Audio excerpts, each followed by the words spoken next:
वेदाहमेतं पुरुषं महान्तमादित्यवर्णं तमसः परस्तात् तमेव विदित्वात् मृत्युमेति नान्यः पन्थः विद्यते यनाय। ओम शांति शांति शांति। वेदोऽखिलो धर्ममूलम्। धर्मस्य मूलं वेदः। वयं सर्वेपि वैदिकाः। केचनाः ब्राह्मणकुलोत्पन्नाः, अपरे च क्षत्रियाः, वैश्याः, शूद्राः, वनवासिनः, सर्वेपि भारतवासिनः वयं वैदिकाः। अधुना केचनाः ब्राह्मणाः सन्ति, ते वेदं पठन्ति पाठयन्ति। केचन व्यवसायमपि कुर्वन्ति, कैङ्कर्यमपि कुर्वन्ति। केचन वैश्यापि वेदं पठन्ति, केचनः क्षत्रियाः अपि वेदाध्ययनं कुर्वन्ति।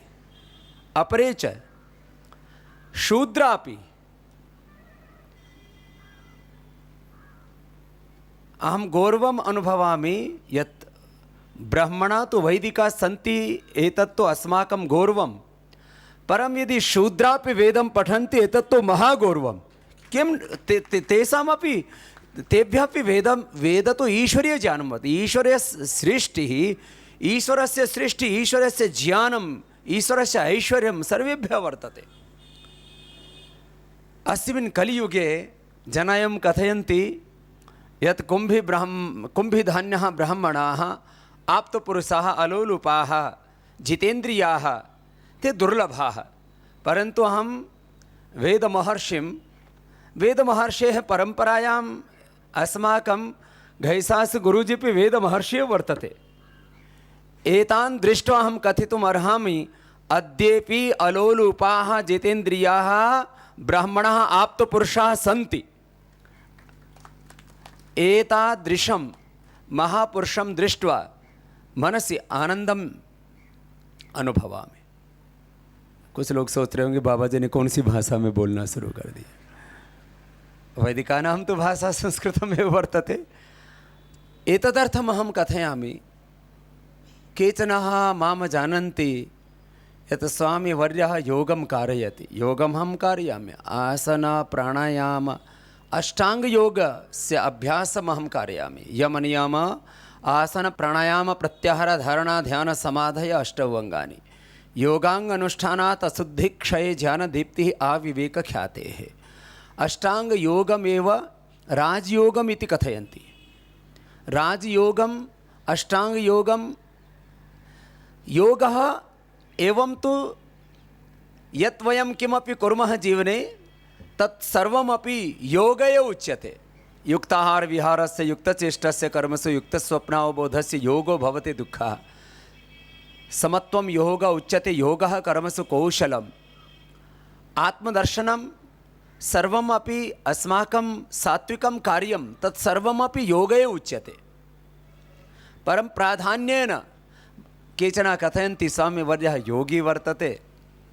मैं योगी तो हूँ, मैं आसन भी कराता हूँ, प्राणायाम कराता हूँ, ध्यान भी कराता हूँ, और योग के साथ साथ माने ये जो क्रियात्मक अभ्यास वाला पक्ष, 1 घंटा अभ्यास कम से कम सबको करना चाहिए। जैसे अभी हमारे रविंद्र ठाकरे जी बोल रहे थे, सुभाष चंद्रा जी, ये सब योग करने वाले हैं, इसलिए इनका पता ही नहीं लगता कितने साल के हो गए। अभी ये कम से कम शतायु होने वाले हैं।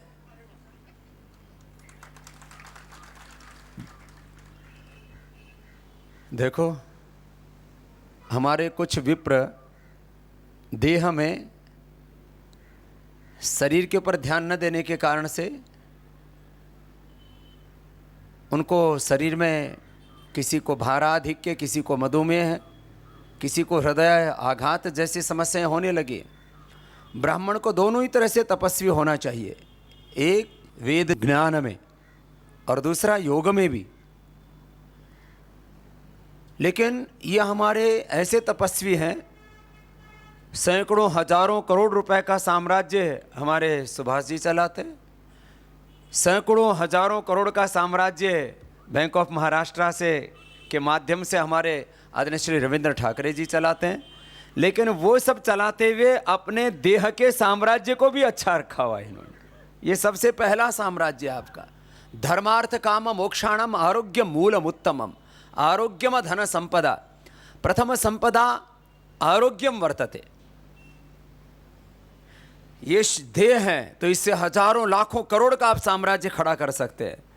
आप वेद का ऐश्वर्य, भगवान का ऐश्वर्य, धर्म का ऐश्वर्य सब कुछ बढ़ा सकते हैं देह के रहते हुए। हमारी गुरु माँ का नाम तो ऐश्वर्या ही है। उन माँ, गुरु माँ की तपस्या के लिए भी सबका अभिनंदन हो गया, लेकिन सब इनका अभिनंदन मैं सबकी ओर से करता हूँ। ये गुरु माँ इतनी तपस्विनी है।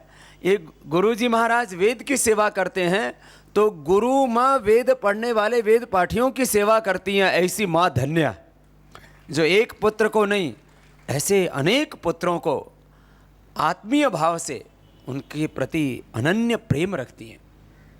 मैं आपसे कह रहा था, योग करना ही एक पक्ष है।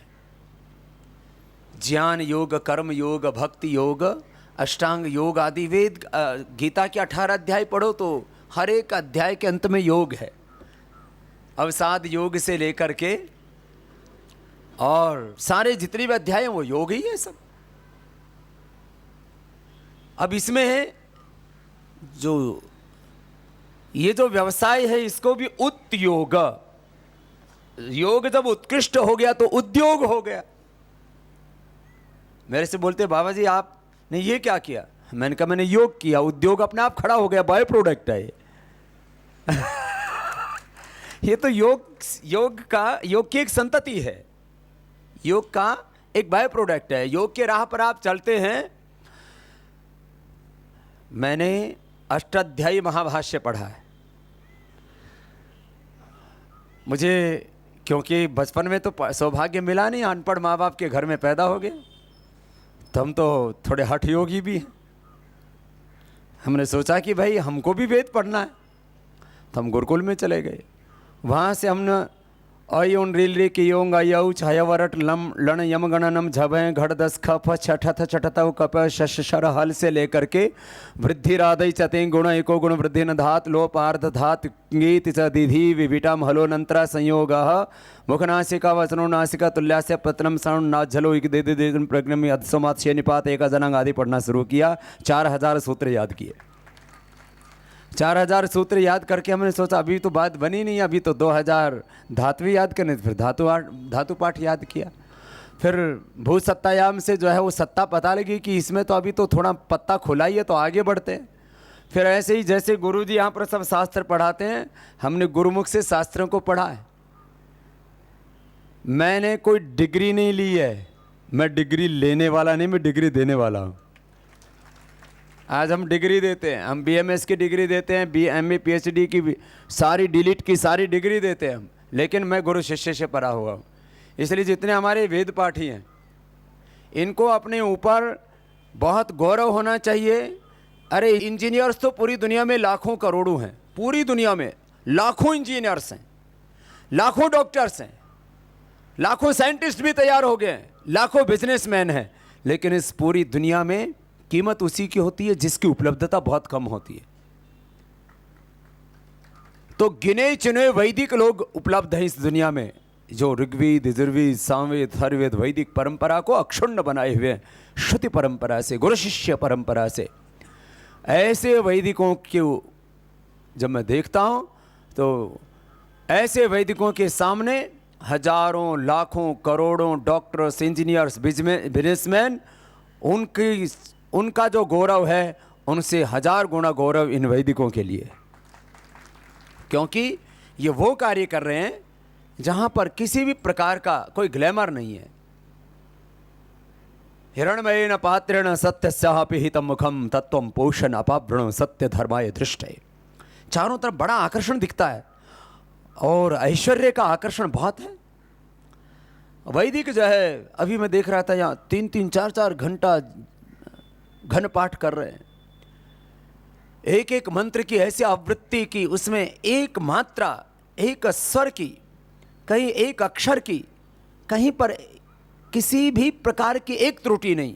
सृष्टि के आदिकाल से 10,512 ऋग्वेद के मंत्र ही नहीं, लगभग 20,000 मंत्र हैं चारों वेदों के, और रामायण में, महाभारत में और तमाम तरह के ग्रंथों में, स्मृतियों में, अलग अलग पुराणों में कहीं ना कहीं प्रक्षेप हो गया है, अडल्टेशन हो गया है, मिलावट हो गई हो। लेकिन वेदों में आज से करोड़ों वर्ष पहले, सृष्टि के आदिकाल से वेदों में कोई मिलावट नहीं। तो ये इन सब महापुरुषों का, वैदिकों का तप है। ये बहुत बड़ी बात है। हजारों, लाखों, करोड़ों वर्षों से किसी परंपरा को दिव्यता के साथ में अक्षुण्ण रखना, निरंतरता के साथ, ये बहुत बड़ी बात है। वो कार्य हमारे वैदिक कर रहे हैं। और जैसे सुभाष चंद्र जी ने कहा कि वेदों में तो ऐश्वर्य की भी महिमा है। वेदों में तो जब आप वेद पढ़ते हैं तो उसमें क्या नहीं है? वेदों में सारा ज्ञान है, वेदों में सारा विज्ञान है, वेदों में अभ्युदय भी है, निश्रेयस भी है। अब ये जो वैदिक हैं, ये सब निश्रेयस का पथ चुनने वाले हैं। निश्रेयस मात्र विवाह आदि न करना और अध्यात्म के मार्ग पर, आत्मदर्शन के मार्ग पर आगे बढ़ना ही नहीं, मैंने अपने लिए कुछ न चाहना, अकाम हो करके, निष्काम हो करके, आप्त काम हो करके, आत्मकाम, ब्रह्म काम हो करके, और पूरा जीवन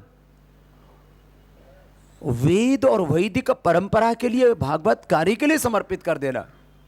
तो मैं इन वैदिकों में यदि किसी ने विवाह ना किया हो तो भी वह पूज्य है, और यदि किसी ने विवाह भी किया है तो उनके लिए विवाह, ये तो एक वर्णाश्रम धर्म का निर्वहन मात्र है। वास्तव में ये ऋषि कल्प है, ऋषियों का वर्तमान है।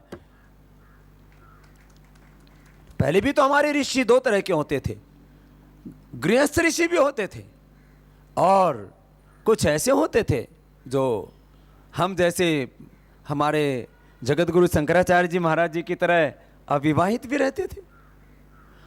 अविवाहितों की संख्या तो नगण्य होती थी सृष्टि के आदिकाल से अब तक भी, और ये थोड़े ही लोग होंगे। तो कोई आत्माओं का एक प्रारब्ध का क्रम है, उस प्रारब्ध के क्रम में धर्म जब प्रतिष्ठित हो जाता है तो उसके जीवन में अर्थ प्रतिष्ठित होता है, उसकी सब कामनाएं पूर्ण हो जाती है, और अंततः मोक्ष उसको परिणाम स्वरूप मिलता है।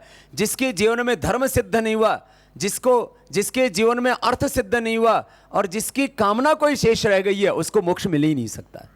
इसके बहुत तरह के अर्थ हैं, इसके बहुत तरह के अर्थ हैं। मैंने, क्योंकि मैं तो व्याकरण भी हूं, तो मैं तो व्याकरण के हिसाब से भी अर्थ करता हूं और वैदिक परंपरा के हिसाब से भी देखता हूं। ये जो धर्म, अर्थ, काम और मोक्ष, जो पुरुषार्थ चतुष्टय कहा जाता है, ये एक क्रम भी है। इसके अंदर जो सीक्वेंस है उसकी भी एक महिमा है। ऋषियों के द्वारा कहे हुए जो शब्द हैं, उनके जो है सूत्र हैं, मंत्र हैं, और उनमें जो क्रम है उसका भी एक महत्व है। यम नियमों में यम नियम यदि नहीं है तो उसका आसन और प्राणायाम, प्रत्याहार, धारणा, ध्यान, समाधि सिद्ध हो ही नहीं सकती। कुछ लोग सीधे बैठ जाते हैं, बोले समाधि लगाएंगे, ध्यान लगाएंगे, पाखंड कर रहे हैं। जो अपने जीवन में अहिंसा, सत्य, स्थेय, ब्रह्मचर्य, अपरिग्रह, शौच, संतोष, तपस्वाध्याय, ईश्वर प्रणिधान, 5 यम और 5 नियमों 2 का पालन नहीं करता, वो कभी योगी हो ही नहीं सकता। ये योग का सत्य है। ऐसे ये जीवन के ऐसे ये जो पुरुषार्थ चतुष्टय, मैं इसलिए इस बात को कह रहा हूं कि बहुत लोग बहुत तरह की बातें सोचते हैं। आज के इस युग में उस वेद की परंपरा को, ये जो है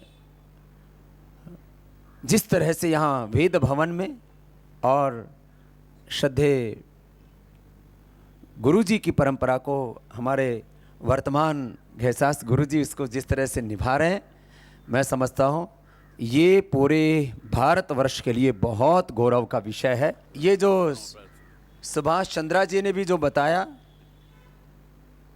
लोग मीडिया के बारे में बहुत कोसते रहते हैं कि हमारे यहाँ मीडिया में विदेशियों का कब्जा है, विदेशियों का कब्जा है। अब सारी दुनिया पर यदि किसी का कब्जा है तो वो जी नेटवर्क का है। माने वसुधैव कुटुंबकम इन्होंने मंत्र भी लिया। देखो, करके दिखाना, बोलना एक बात होती है, आप विदेशी मीडिया को कोसते रहेंगे, आपने क्या किया।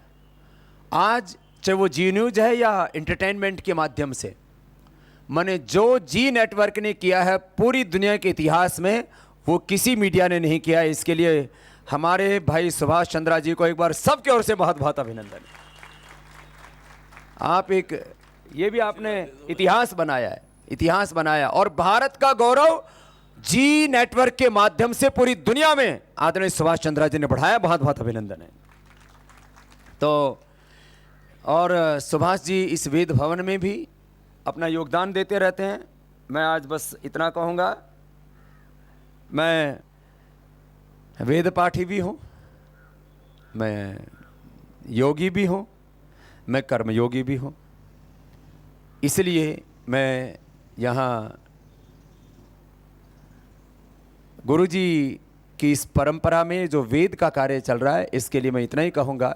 मैं पहले भी यहाँ पर आया हूँ और आज भी हमारे पूज्यपाद शंकराचार्य जी महाराज जी की उपस्थिति में कह रहा हूँ, यहाँ घैसास गुरुजी और माता ऐश्वर्या जी ये वेद का काम करते रहें, और इनको आज नहीं, इनके पुत्र तक की मैं आगे तक की बात कर रहा हूँ, क्योंकि इनके पुत्र भी इन्हीं के रास्ते पर चल पड़े हैं।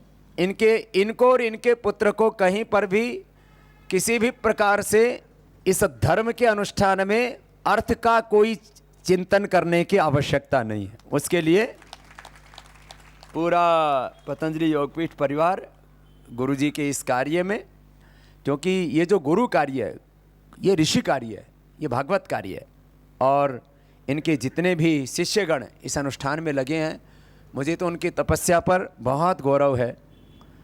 आजकल जब मैं हरिद्वार में ऋषिकेश में सन्यासियों से मिलता हूँ तो कहते हैं हमको शिष्य नहीं मिलता, और आपको ये सच्ची बात बता रहा हूँ मैं, हमारे सन्यासी कहते हैं कि हमको शिष्य नहीं मिलता। मैंने कहा क्यों महाराज? बोले इतना आकर्षण हो गया है माया का कि कुछ प्रज्ञावान, चरित्रवान, संस्कारवान, बहुत ऊंचे प्रारब्ध वाली आत्मा सन्यासी बनने के लिए हमारे पास नहीं आती। बहुत संकट है सन्यासियों के, बड़े बड़े अखाड़े, सैकड़ों सैकड़ों हजारों हजारों एकड़ के अखाड़े हैं, वहाँ एक योग्य विद्वान तपस्वी महात्मा सन्यासी नहीं मिलता। और यहाँ अभी तक कितने शिष्य तैयार कर दिए होंगे? करीब 100 से ज़्यादा शिष्य तैयार कर दिए होंगे। मैं इस परंपरा को प्रणाम करता हूँ, ये है बहुत बड़ा कार्य। और जो गुरुजी ने जितने शिष्य तैयार किए हैं, और स्वयं के पुत्र को भी उसी परंपरा में, नहीं तो गुरुजी अपने पुत्र को तो वेद ना पढ़ाएं और दूसरों को पढ़ाएं तो बोले अच्छा है, दूसरों का भाग्य खराब करने में लगा हुआ। यदि वेद पढ़ने में इतना पुण्य है तो अपने पुत्र को क्यों नहीं पढ़ाता? तो गुरुजी ने जिसको जीते हैं उसको प्रामाणिकता से जिया है, यह भी बहुत बड़ा अभिनंदनीय कार्य है। और आप ऐसे ही इस वेद के कार्य को आगे बढ़ाते रहिए। वेद का दो तरह से हमें आगे बढ़ाना है वेद को। एक वेद की परंपरा जो श्रुति परंपरा है, दूसरा वेदार्थ, तीसरा वेद के ऊपर अनुसंधान, फिर चौथा थोड़ा थोड़ा आंशिक रूप से वेद वो सारे स्कूल कॉलेज विश्वविद्यालयों में पढ़ाए जाए। तो इसमें वेद की परंपरा, इसको भी अक्षुण्ण रखना जरूरी है। वेदार्थ की परंपरा को भी अक्षुण्ण रखना जरूरी, वेद पर अनुसंधान की परंपरा को भी अक्षुण्ण रखना जरूरी है। और थोड़ा थोड़ा वेद पाठ तो सभी भारतीयों को आना चाहिए। इसके लिए अभी हमने पहले नाम सोचा था वैदिक एजुकेशन बोर्ड, फिर हमने कहा कि कुछ लोग विघ्न संतोषी होते हैं, उनको वैदिक नाम से ही आपत्ति हो सकती है, तो हमने उसका नाम कर दिया भारतीय शिक्षा बोर्ड। और उसमें हमने तय किया है कि बहुत जल्दी ही अब मैकाले की शिक्षा पद्धति के स्थान पर यह वैदिक शिक्षा पद्धति का एक बहुत प्रशस्त कार्य प्रारंभ होने वाला है, जिसमें बच्चे science, computer, mathematics, physics, chemistry सारे मॉडर्न सब्जेक्ट्स पढ़ेंगे, लेकिन साथ में प्रथमा कक्षा का विद्यार्थी संस्कृत भी पढ़ेगा वो वेद के सूक्त भी पढ़ेगा और वो वेद दर्शन उपनिषदों का आंशिक रूप से, भाई थोड़ा थोड़ा तो बोध सबको होना चाहिए ना। पूरा ऋग्वेद, पूरा यजुर्वेद, सामवेद, अथर्ववेद ये पूरा कंठस्थ करना और उसमें सस्वर उसको कंठस्थ करना, उसमें जटा पाठ, घन पाठ आदि तमाम तरह के जो पाठों की परंपरा है, ये क्योंकि हम गुरुकुल में पढ़ा करते थे तो हम भी किया करते थे, लेकिन ये तो आंशिक रूप से ही हो पाएगी। लेकिन थोड़े महापुरुष होंगे इस दिशा में भी, लेकिन सबको जो भारतवर्ष में पैदा हुआ है उसको सामान्य वेद का ज्ञान तो अवश्य होना ही चाहिए। जो भी भारतवर्ष में सामान्य वेद का बोध, पूरी वही वेद की परंपरा को, ये तो हमारी बहुत पावनी परंपरा है, इसको हमारे तपस्वी विद्वान बरकरार रखे हुए। मैं इतना ही कहूँगा अंत में कि ये कार्य ऋषि कार्य है। जो कार्य गौतम, कणाद, जैमिनी, पाणिनि, पतंजलि आदि ऋषियों ने किया, ये ऋषि कार्य है। और ऋषि जो कार्य करते हैं उनकी अपनी कोई कामना नहीं होती है, वो तो भगवान के यंत्र होते हैं। वो स्वयं ब्रह्म के ही मूर्त रूप हो जाते हैं। जो हमारे उपनिषदों के वेदांत के संदेश हैं, तत्त्वमसि, श्वेत केतु, प्रज्ञानम ब्रह्म, अयम आत्मा ब्रह्म, शिवोहम अहम ब्रह्मास्मि, वो स्वयं ब्रह्म रूप होते हैं। और उनके द्वारा जो कुछ होता है वो ब्रह्म कार्य होता है। तो इस ऋषि कार्य को, इस ब्रह्म कार्य को, भागवत कार्य को जिस तरह से यहाँ वेद संस्थान में, वेद भवन में आगे बढ़ाया जा रहा है, मैं ऐसा मानता हूँ ये इस युग में वैदिक युग और ऋषि युग का कार्य हो रहा है। बहुत बड़ा कार्य है और इसके लिए हम सब इस कार्य को प्रणाम करते हैं। मैं हजारों लाखों लोगों की सभाएं करता हूँ। मुझे उन सभाओं में जो गौरव की अनुभूति होती है, हजारों लाखों लोगों के बीच में जा कर के करोड़ों लोगों से मैंने संवाद किया है, कहीं उससे ज़्यादा गौरव की अनुभूति आज इस वेद तीर्थ में आकर के हो रही है। ये वेद का तीर्थ है, ये ऋषि तीर्थ है, ये ऋषि कल्प है। और इसलिए इनको जैसे वेद में कहा, त्वम ही नः पिता वसो त्वम माता शतक्रतो बभूविथ अधाते सुम्न मीमहे, तो इनको शतक्रतो कहा है। मेरे लिए तो ये शतक्रतो से भी बढ़ कर के, माने वो एक उपमा है, एक उपमा दी जाती है। शतक्रतो माने हजारों यज्ञ जिनके द्वारा हो रहे हैं, सैकड़ों हजारों यज्ञ हो रहे हैं, उपमा दी जाती है, उपमा अलंकार है। मुझे ऐसा लगता है ये शतक्रतो हैं, ये इस युग में उस ऋषि परंपरा के वर्तमान हैं। और ये जो भी कार्य कर रहे हैं, इसके कार्य को मेरा प्रणाम है, पूरे पतंजलि योगपीठ का प्रणाम है। और जो कोटि कोटि जन इस भारतवर्ष के वेद और ऋषियों के प्रति आस्था रखते हैं, उन सब की ओर से इन घैसास गुरु जी का बहुत बहुत अभिनंदन है। पूज्य शंकराचार्य जी महाराज जी हैं, उनसे हमारा बहुत उनका आशीष हम पर, अनुग्रह हम पर बहुत वर्षों से। और वो इतने सरल हैं। हमारे शंकराचार्य जियों का नाम जब आता है तो शंकराचार्य जियों की जो एक परंपरा है उसमें कहते हैं जी शंकराचार्य जी को बुलाना अपने यहाँ, उनकी तो बहुत बड़ी औपचारिकताएं होती हैं। हमारे सबसे सरल शंकराचार्य हैं तो हमारे जगतगुरु स्वामी जी महाराज जी, माने सबका एक्सेस है यहाँ तक पहुँचने में। तो ये इतने सहज हैं कि सबके अंदर ही जो अहम ब्रह्मास्मि और सबके अंदर ही ओम सर्वम खलु इदम ब्रह्म, सबके भीतर ब्रह्म रूप को ही देखते हैं। ऐसे दिव्य संत हमारे, ऐसे दिव्य महापुरुष जगत गुरु शंकराचार्य जी हमारे बीच में हैं, उनको भी मेरा शत शत प्रणाम। और जो सब इसमें योगदान दे रहे हैं, चाहे हमारे ये शारंगधर वाले हैं या ये, जैसे कितना अच्छा शब्द बोला हमारे रविंद्र जी ने, ठाकरे जी ने, कि मुझे यहाँ सेवा करने का सौभाग्य दिया। यदि किसी को यहाँ सेवा करने का सौभाग्य मिलता है तो समझ लेना आपका कोई पूर्व जन्म का बहुत बड़ा प्रारब्ध है कि आपको यहाँ सेवा करने का सौभाग्य मिल रहा है। आपको यहाँ कोई भी आप सेवा देते हो तो ये कोई घैसास गुरु जी पर एहसान नहीं करते, ये मैं कहना चाहता हूँ। ऐसी भाव से आप सब सेवा करें तो मुझे लगता है इनका जो ये जो स्थान है, इसका गौरव बहुत बड़ा होगा। और मैंने कहा ये मेरे लिए एक, जैसे काशी मथुरा हरिद्वार आदि तीर्थ हैं, ऐसे वेद संस्थान, ये वेद भवन हमारे लिए एक बहुत बड़ा तीर्थ है। सबको बहुत बहुत प्रणाम। भारत माता की जय, वेद माता की जय।